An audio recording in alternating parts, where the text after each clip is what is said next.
आज हम एक्सप्लोर करेंगे उन डिलीटेड वेबसाइट्स को जो या तो बैन कर दी गई थी या जिन्होंने खुद को वेब से मिटा दिया है, क्योंकि ये वेबसाइट्स सिर्फ एक वेब पेजेस नहीं थी, इनमें एक राज छिपा था। सबसे पहले बात कर लेते हैं हेवेंस गेट वेबसाइट के बारे में। ये अभी तक ऑनलाइन है, आप इसे ढूंढोगे तो आपको ये मिल जाएगा। तो इस कहानी की शुरुआत होती है 1997 में अमेरिका से। एक कल्ट था जिसका नाम था हेवेंस गेट। इनका मानना था कि एक एलियन शिप आ रहा है हेल बॉप कॉमेट के साथ, और अगर वो एलियन शिप ज्वाइन करनी है तो फिजिकल बॉडी छोड़नी पड़ेगी। तो टोटल 39 लोगों ने एक ही दिन में मास सुसाइड किया, और उसके बाद भी उनकी ऑफिशियल वेबसाइट heavensgate.com पे वही टीचिंग्स, वही बिलीव्स अब भी लाइव है। पर कुछ एक्सपर्ट्स कहते हैं जो वेबसाइट अब दिख रही है वो एग्जैक्ट वर्जन नहीं है, ओरिजिनल कंटेंट कभी आर्काइव भी नहीं हुआ था।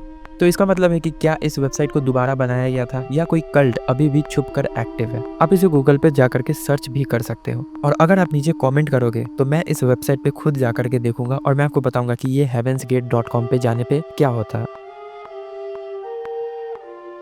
कोल्ड वॉर के दौरान CIA ने एक सीक्रेट प्रोजेक्ट चलाया था और उन्होंने कोड नेम रखा था स्टार गेट। इसमें साइकिक पावर्स जैसे रिमोट व्यूइंग क्या कहते हैं इसे पता नहीं, प्रोनाउंसिएशन करने में मुझे दिक्कत आ रही है। एक्चुअली में आप स्क्रीन पे देख सकते हो वो वर्ड क्या है, रिमोट व्यूइंग, पता नहीं क्या कहते हैं इसे। तो रिमोट विंग पे रिसर्च हुई, यानी बिना फिजिकली जाए किसी जगह को मेंटली देखना। एक एनोनिमस वेबसाइट्स ने उन डॉक्यूमेंट्स का फुल डंप अपलोड किया था, पर कुछ ही दिनों में वो साइट टेक डाउन हो गई थी। उसका स्नैपशॉट सिर्फ एक बार archive.org पे मिला, फिर वो भी इरेज कर दिया गया। तो क्या वो एक एक्चुअल गवर्नमेंट लीक था या सिर्फ एक वायरल हो चुकी डिजिटल घोस्ट स्टोरी, अभी तक कुछ पता नहीं है। और आप नीचे कमेंट में कहना आप इसे क्या पढ़ते हो, रिमोट व्यूइंग पता नहीं क्या होता है, समझ में नहीं आ रहा।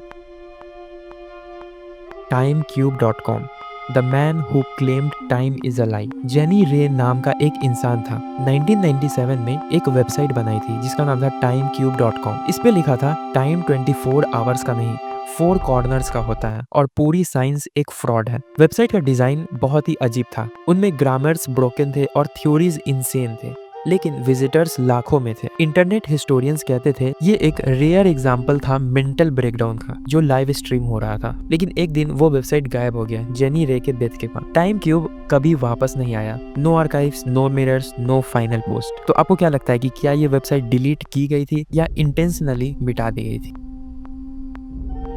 Anonymous dead drop website. Anonymous hacker collective जिसके नाम से गवर्नमेंट्स डरते हैं, एक टाइम पे उन्होंने सीक्रेट्स डाटा ड्रॉप करने के लिए एक हिडन साइट बनाई थी। वहाँ लीक्स मिलते थे, पॉलिटिशियंस के ईमेल्स, कॉर्पोरेशंस के डील्स और इंटेलिजेंस रिपोर्ट्स। लेकिन एक दिन बिना अनाउंसमेंट के साइट गायब हो गई, नो ट्रेस, नो रीडायरेक्ट, कुछ नहीं। कुछ लोग कहते हैं कि उस साइट के थ्रू एक डेंजरस लीक हुआ था जिसकी वजह से उस पेज को फोर्सफुली बंद करना पड़ा, तब से उसका एक्सेस कभी रिकवर नहीं हो पाया। तो वेबसाइट्स तो डिलीट हो सकती है, लेकिन जो लोग उनके पीछे थे क्या वो अभी भी कहीं है? और अगर इंटरनेट सब कुछ याद रखता है तो आखिर ये वेब पेजेस कहाँ गए? शायद कुछ चीजें ऐसे ही डिसअपियर नहीं होती, उन्हें छुपाया जाता है, because sometimes the web does not delete to forget, it deletes to protect.